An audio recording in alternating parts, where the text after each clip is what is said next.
Dans le four artisanal, le minerai s'embrase. La chaleur le traverse, l'adoucit, le prépare. Sous le marteau, les scories se détachent, le superflu s'effrite en étincelles. Reste alors le cœur du métal, rouge et docile.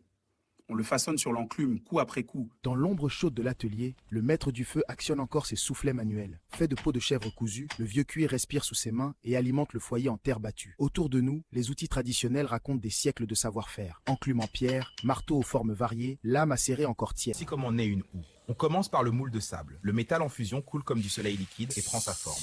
Frappe, tourne, feu, frappe encore. Une fois forgé, on la trempe. Le sable laisse place à l'acier. Frappe, tourne, feu, frappe encore. Puis on polit jusqu'à voir briller le tranchant. Le feu a son propre... Bienvenue dans l'atelier. Ici, nous reconstituons un lieu de taille tel qu'on en trouvait il y a plus de 100 000 ans. Chaque coup détache une lame. C'est super tranchant. Exactement. Essaye de découper la lanière. Waouh, ça coupe comme du verre. À ton tour, relève un peu le poignet. Oui là. Parfait. On dirait un... Ici, on a les matières premières pour la taille. Ce bloc gris, c'est du silex, parfait pour obtenir des éclats très tranchants. Cet autre, noir et lisse comme du verre, c'est de l'obsidienne. Et celui-ci plus rugueux, c'est de la quartzite, idéal pour les percuteurs. Les galets de rivière servent de percuteurs durs. Écoutez, avec un coup franc, on détache un éclat. Puis, avec le percuteur... Pour commencer, je cale le noyau de silex dans la paume, protégé par ce cuir. L'angle idéal de percussion, c'est environ 60 degrés ici, sur cette petite arête. Je contrôle la force. Pas trop, juste ce qu'il faut pour détacher un grand éclat. Regardez, ces éclats sont plutôt...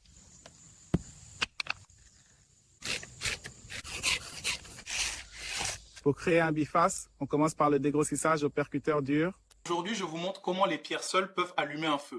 J'ai ici un morceau de marcassite et un éclat de silex. Ensemble, ils créent des étincelles incroyablement vives. Regardez bien. Voilà, les étincelles tombent sur l'amadou et tout de suite une braise se forme. Le champignon prend vie, écoutez le... Voici un galet aménagé, âgé d'environ 3 millions d'années. C'est l'une des premières inventions humaines. 500 000 ans plus tard, l'homme taille le biface acheléen, plus fin, plus efficace. Puis, il y a 20 000 ans, apparaît la lame solutréenne, véritable chef-d'œuvre de précision. Et aujourd'hui... Grandis loin des étoiles, les poches vides, le cœur en cavale. Chaque pas sur le pavé froid me rappelle d'où je viens, pourquoi je ne lâche pas. Parfois la nuit me parle, elle dépose ses secrets sur l'eau. La vie n'est pas facile, il faut toujours travailler dur. Courage, un jour ça va aller, oui ça va aller. Même si le vent est fort, garde ton cœur ouvert.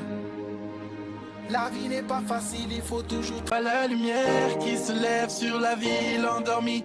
Les murs se parent de couleurs, une symphonie. On écrit dans nos cœurs les mots d'espoir. Un monde nouveau commence ce soir. Un monde nouveau. Je rends grâce Seigneur pour ta grâce sur nous. Chaque jour ton nom est élevé.